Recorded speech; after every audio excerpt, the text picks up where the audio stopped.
Aim right, achieve big at KR Mangalam University. PM Modi Argentina पहुंचे। Brazil के पहुंचने के बाद रियो डी जेनेरो में 17वें ब्रिक्स शिखर सम्मेलन में हिस्सा लेंगे। पीएम राष्ट्रपति लुई इंसानियो लूला दा डिसिल्वा के साथ मुलाकात भी करेंगे। रियो पहुंचने पर पीएम मोदी का जोरदार स्वागत किया गया। प्रधानमंत्री ने भारतीय समुदाय के लोगों से भी मुलाकात की। भारतीय समुदाय के सैकड़ों लोग पीएम की एक झलक पाने के लिए बेकरार दिखे। शानदार सांस्कृतिक कार्यक्रम का आयोजन हुआ। अर्जेंटीना में पीएम मोदी को शानदार विदाई भी दी गई। पारंपरिक अंदाज में दी गई है सलामी। पीएम मोदी ने अर्जेंटीना के राष्ट्रपति जेवियर मिलेई के साथ भी बैठक की। कई क्षेत्रों में द्विपक्षीय सहयोग बढ़ाने पर फोकस किया। पीएम ने मुलाकात को शानदार बताया। कहा कि हमने अपने द्विपक्षीय संबंधों में महत्वपूर्ण प्रगति की है। पीएम मोदी ने एक्स पर अपनी अर्जेंटीना यात्रा को बहुत ही उपयोगी और सफल बताया। प्रधानमंत्री ने ब्यूनस आयर्स में महात्मा गांधी को श्रद्धांजलि अर्पित की। कहा कि पूरी दुनिया में बापू के विचार गूंजते हैं। पीएम मोदी ने ब्यूनस आयर्स में रविंद्रनाथ टैगोर को भी श्रद्धांजलि दी। कहा कि यहाँ के लोगों के मन में अपनी अमिट छाप छोड़ने में साथ। पटना के गांधी मैदान में आज सनातन महाकुंभ का आयोजन। बिहार के गवर्नर आरिफ मोहम्मद खान और हिमाचल के गवर्नर शिव प्रताप शुक्ला कार्यक्रम का उद्घाटन करेंगे।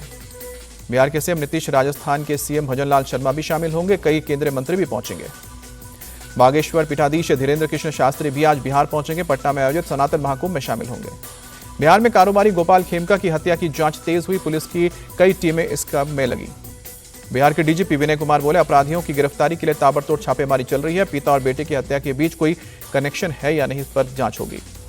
पटना में कारोबारी के मर्डर पर सियासत तेज। गोपाल खेमका के परिजनों से मिले तेजस्वी। कहा कि असली जंगराज यही है। पुलिस पर फूटा डिप्टी सीएम विजय सिन्हा का गुस्सा। कहा कि निकम्मे पुलिस अधिकारियों ने कानून व्यवस्था को लेकर कुछ नहीं किया। गोपाल खेमका के परिजनों से मिले गवर्नर आरिफ मोहम्मद खान। कहा कि मर्डर केस को पुलिस एक्टिवली देख रही है।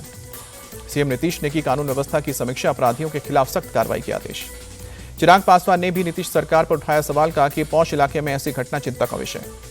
जनसुराज के चीफ प्रशांत किशोर बोले, लालू यादव के जंगलराज और नीतीश कुमार के जंगलराज में कोई अंतर नहीं है। गोपाल खेमका हत्याकांड के विरोधी में पप्पू यादव की ओर से प्रदर्शन किया गया। समर्थकों के साथ मार्च निकाला। बोले कि बिहार में जंगलराज चल रहा है। बिहार के दरभंगा में मुहर्रम के जुलूस में हादसा। बिजली के झटके से एक की मौत, 25 झुलसे। बिहार के मुजफ्फरपुर में मुहर्रम जुलूस के दौरान दो समुदाय में हिंसक झड़प। जमकर पत्थरबाजी। पुलिस ने कई लोगों को हिरासत में लिया। 13वीं बार आरजेडी के राष्ट्रीय अध्यक्ष बने लालू यादव 29वें फाउंडेशन डे पर औपचारिक ऐलान किया। कहा कि मैं पार्टी को कमजोर नहीं होने दूंगा। तेजस्वी यादव बोले, 2005 से 2025 अब बहुत हुए नीतीश। अब वो खुद पद त्याग कर अपनी सेहत का ध्यान रखे। बीजेपी वालों ने इनकी दुर्दशा कर दी है। बिहार में चुनाव से पहले वोटर लिस्ट रिवीजन का मामला सुप्रीम कोर्ट पहुंचा। राजनीतिक विश्लेषक योगेंद्र यादव ने सुप्रीम कोर्ट में दाखिल की है याचिका।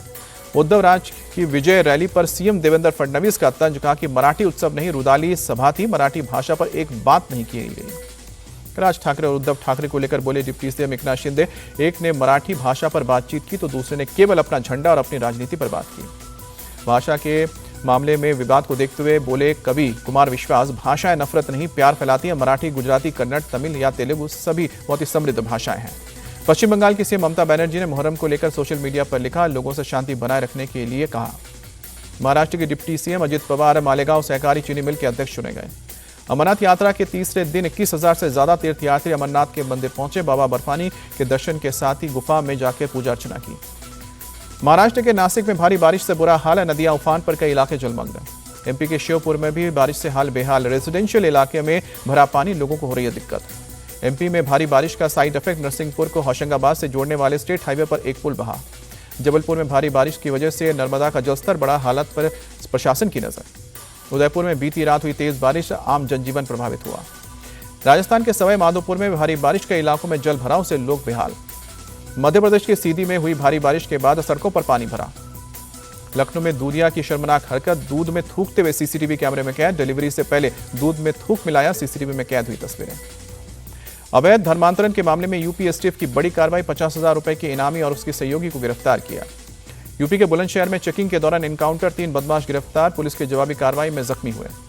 यूपी के देवरिया में डीएम ने अधिकारियों को जमकर फटकार लगाई। जेल भेजने की चेतावनी दी। एसडीएम तहसीलदार को भी फटकार। यूपी के मिर्जापुर में विंध्याचल मंदिर के गर्भगृह में पंडों के बीच मारपीट। पुलिस ने दर्ज किया केस। गुजरात के महिसागर में बड़ा हादसा। एक कार और इको कार की टक्कर के बाद आग लगी। कार सवार की मौत, 9 लोग जख्मी। सीतापुर में मुहर्रम का निकाला गया जुलूस। बड़े पैमाने पर शामिल हुए लोग। ग्वालियर में मुख्यमंत्री मोहन यादव ने जगन्नाथ रथ यात्रा में हिस्सा लिया। लोगों का उमड़ा हुजूम। एजबेस्टन टेस्ट में भारत की पकड़ मजबूत हुई। 608 रन के लक्ष्य का पीछा करने उतरे इंग्लैंड ने 72 रन पर 3 विकेट गंवाए। भारत को अब सिर्फ 7 विकेट चाहिए।